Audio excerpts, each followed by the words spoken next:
Ngayong hapon, no? So, kanang, magulang may magkaon. Nag-send og message sa ako ang, kanang, sa Facebook account na ako. So, nag-offer siya, koan, kanang, sugal god.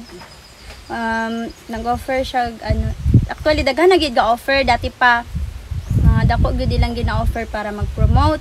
So, nakatawa ko kay as in kanang ginapadako-dako nilang offer ko kanang dili gud nako dawaton. So, nag-offer sila 80k ana. So, sige mo kugso. Usa maning baba nang sige manigso. Sa ako guys, dili gud ko madawat ana mga offer. Kay kabalo naman ta sa panahon karon daghan gyud kuan.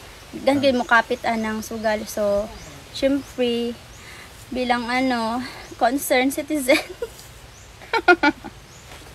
Bitaw, wala gid ko ga-offer og sugal guys. Kung gaplano mo magpa-offer, kabalo na mo nga, dili jud ko mo dawat. Happy man mi nga makakaon mig duha ka beses sa isa ka adlaw kay gakapi lang miinig morning. Pero makakaon gyapon mig tulo ko gustohon nila kay pero sanay na magud mig duha lang. Pero happy man mi good, dula naman mi nagakuan og dako. Ana pa si Papa pod mismo na. Dili ko magdawat-dawat anang mga offer maski pag pilain yung pilain yung kanang price. Dili gid guys. So unta pa nang dili malain yung buot, dili mo mag-ingon og pilingon man na siya yan na. So from the bottom of my heart, wala jud ko dawat og mga offer. Happy na ako dili ko nakapuyo karon sa kubo, sariwang hangin, fresh ang mga gulay, walay kapitbahay. Kanang manarbaho, mangupras, ana, magtanom og mani. Happy na ko anang kinabuhi gud uy. Kay unsaon man kanang di man gud pud magdugay ng kwarta god.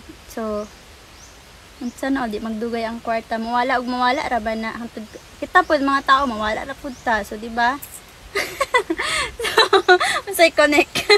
Ma, unsay mo maingon ma kanang sa mga ga-offer og sugal mother? Gapakashin ba yan siya natin?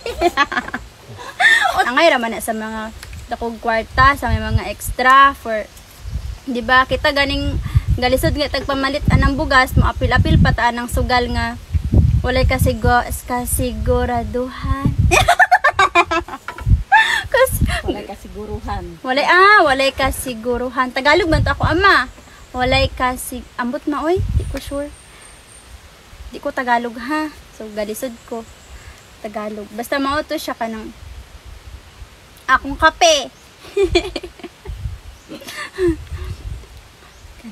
Kanang malipay naman mi sa gamay na butang, wala na may ga-expect og dako og yun og naaman o di thank you Lord, pero dili ka nang way nga ana. Pero wala man di man ko against sa mga ga-promote og sugal ha, kay naman te iyang perspective sa kinabuhi. Pausa to perspective. Wala okay lang man na inyo man ang desisyon. So kanya-kanya man tag kinabuhi, kanya-kanya po tag desisyon. So kana lang di lang palabi.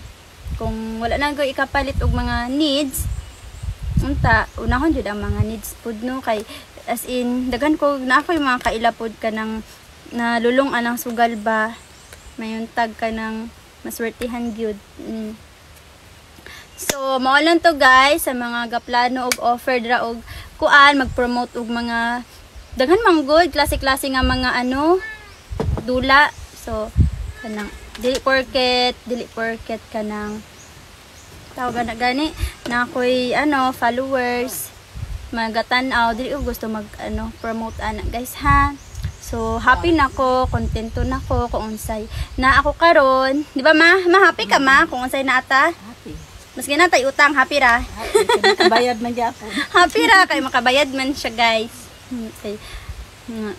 So happy lang ta diri ha. Maulan to guys, laban lang sid sa life. Amping.